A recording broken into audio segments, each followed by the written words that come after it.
குருவே சரணம். அனைவருக்கும் வணக்கம்.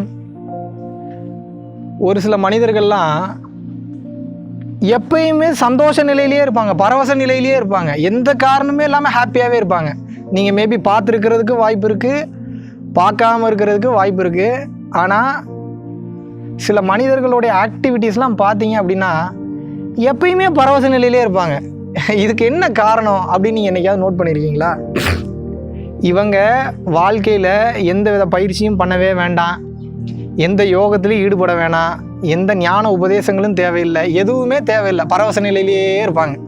ஏன் அப்படின்னா அதுக்கு ஒரே ஒரு காரணம்தான், what is coming to you effortlessly now is what you have practised for several lifetimes அப்படின்றாங்க. அதாவது உங்களுக்கு எந்த விஷயம் இப்போ உங்களுக்கு ரொம்ப எஃபர்ட்லெஸ்ஸாக வருதோ, ஈஸியாக வருதோ, மற்றவங்களாம் அது கஷ்டப்பட்டு கவலைப்பட்டு அப்படியே பைத்தியமே பிடிச்சிடும், நமக்கு இது வரமாட்டேங்குதே அப்படிம்பாங்க. ஆனால் ஒரு சில பேருக்குலாம் அது ரொம்ப எஃபர்ட்லெஸ்ஸாக வரும். அது ஏன் அப்படி வருது அப்படின்னா அவங்க அந்த விஷயம் அவ்வளோ எஃபர்ட்லெஸ்ஸாக வர்றதுக்காக அவங்களோட முன் ஜென்மத்தில் பல வருடங்களாக அதுக்காக ப்ராக்டிஸ் பண்ணிட்டு இருந்திருப்பாங்க. அதனால தான் அந்த ஜென்மத்தில் மரணம் ஏற்பட்டு, உடலுக்கு தான் மரணம், ஆத்மா கிடையாது. அந்த ஆன்மா அடுத்த உடலை எடுக்கும்போது எந்த இடத்துல விட்டாங்களோ அந்த இடத்துல இருந்து தொடருவாங்க. அப்போ என்ன, இந்த சந்தோஷம், ஹாப்பினஸ்ஸு, கர்ம வினைகள் அப்படின்னாவே இது எல்லாமே மனம் சம்மந்தப்பட்டது தான்.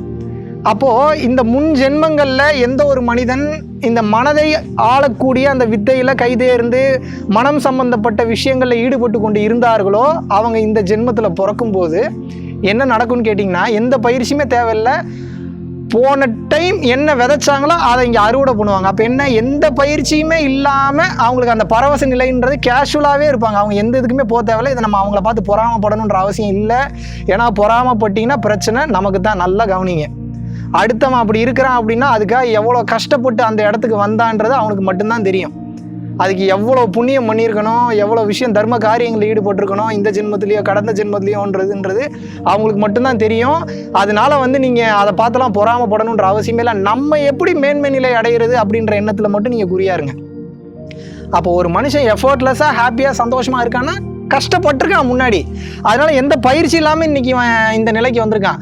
ஆனால் நம்மலாம் என்ன பண்ணணும், அந்த நிலை நமக்கு வரலையா, எவ்வளோ கஷ்டப்பட்டாலும் என்னால் ஜீவகாருண்யமாக இருக்க முடியலையே, ஒரு உயிர்கள் மேலே அன்பு காட்ட முடியலையே, நானும் என்னென்னமோ பண்ணுறேன், என் ஈகோ தடுக்குது, நானும் என்னென்னமோ பண்ணுறேன், என்னால் இந்த மனசை கட்டுப்பாட்டுக்குள்ளே கொண்டு வர முடியலையேன்னா ஸோ சிம்பிள், உங்கள் கர்ம வினைகள் உங்களை தடுக்குதுன்னு அர்த்தம். அப்போது அதுக்கு உங்களுக்கு பைபாஸ் பண்ணுறதுக்கு ரூட்டு கண்டுபிடிச்சது தான் இந்த யோக முறைகள், இந்த ஞான முறைகள், இந்த மெய்யியல், மெய் உணர்வாளர்கள்னு சொல்லுவாங்க. இந்த மெய்ஞானம், இந்த மெய்ஞானம் வந்துருச்சுன்னா மற்ற அஞ்ஞானம்லாம் ஈஸியாக வந்துடும். ஆனால் அஞ்ஞானம் இருக்கிறவனுக்கு மெய்ஞானம் அவ்வளோ சீக்கிரம் வரவே வராது. அதான் விஷயம். அப்போ என்னன்னா, உங்களுடைய வேலை ஒன்றே ஒன்று தாங்க, நம்ம இந்த மனதை எப்படி கையாள்வது அப்படின்ற அந்த ரகசியத்தை கற்றுக்கணும். அந்த ரகசியம் தெரிஞ்சிருச்சுன்னா போதும்.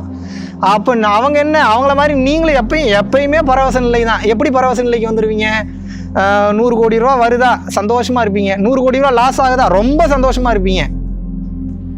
ஆக்சிடென்ட் ஆகலையா, சந்தோஷம். ஆக்சிடென்ட் ஆயிடுச்சா, ரொம்ப ரொம்ப சந்தோஷம். எப்படி இருக்கும் இந்த மனநிலை நீங்கள் நினச்சி பாருங்கள்.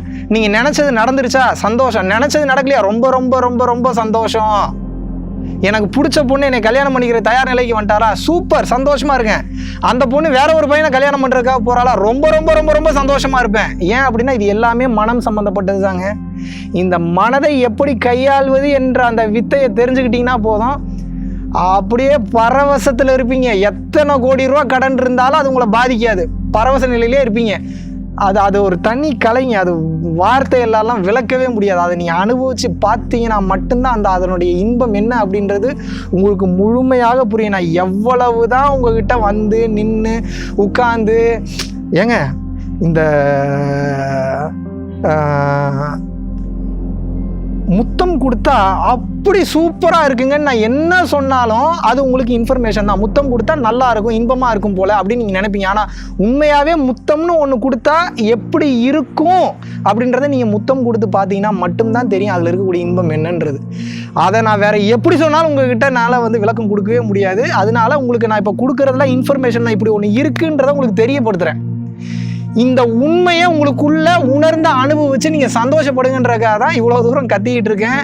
ஏதோ எனக்கு தெரிஞ்ச 4 நல்ல விஷயத்த மக்களுக்கு கொடுத்து அடுத்தடுத்த கட்டத்தில் அதுவும் பாருங்கள், இப்போ நான் இந்த வீடியோ பேசுகிறேன்னா எல்லாத்துக்கும் அது போய் சேராது. யாருக்கு அந்த அனுகிரகம் இருக்கோ, யார் கேட்கணும்னு நீங்கள் இருக்கோ அவங்க மட்டும்தான் கேட்பீங்க. வேறு கேட்குறதுக்கு வாய்ப்பே கிடையாது. நீங்கள் இந்த வீடியோ கேட்டுட்ருக்கீங்கன்னாவே மிகப்பெரிய புண்ணியம் பண்ணியிருக்கீங்கன்னு அர்த்தம். Not because that Mahavishnu is speaking. Mahavishnu ஒன்றுமே கிடையாது. ஒரு விளங்காதவன், ஒரு பிச்சைக்காரன், ஒரு பஞ்ச பரதேசி மகாவிஷ்ணு.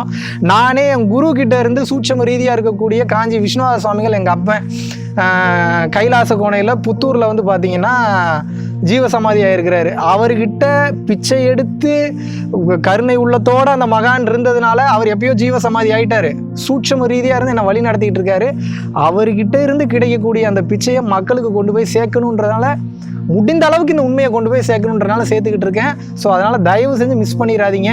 இந்த உலகத்தை எல்லாம் தாண்டிய வேற ஒரு வாழ்க்கை இருக்குது. ரொம்ப கவனத்தோடு செயல்படுங்க. அந்த வாழ்க்கையை வாழ ஆரம்பிச்சிட்டிங்கன்னா அதுக்கப்புறம்லாம் அதை ஒன்றை பிடிச்சிப்பீங்க, மற்றதெல்லாம் விட்டுருவீங்க நீங்கள். ஏன்னா அதுதாங்க இருக்கிறதுலே டாப் லெவல். எல்லாத்துக்கும் இங்கே நம்பர் 1 இருக்கணும்னு தான் ஆசை. ஆனால் அந்த நம்பர் 1 எதில் இருக்கணுன்றது தான் விஷயம். நம்பர் 1 ஈகோவில் இருந்தீங்கன்னா பிரச்சனை. நம்பர் 1 தாழ்ந்த லெவலில் நீங்கள் வந்து பார்த்தீங்கன்னா தன்னடக்கத்தோட, பணிவன்போட, இன்னும் வந்து எந்த அளவுக்கு தன்னைத்தானே உயர்த்தி கொள்பவன் மற்றவர்களால் உயர்த்தப்படுவான்னு சும்மாலாம் சொல்ல, எந்த அளவுக்கு உங்களை நீங்களே தாழ்த்தி கொள்கிறீர்களோ அந்த அளவுக்கு மற்றவர்களால் உயர்த்தப்பட்டு கொண்டே இருப்பீர்கள். அதுதான் சூட்சமம்.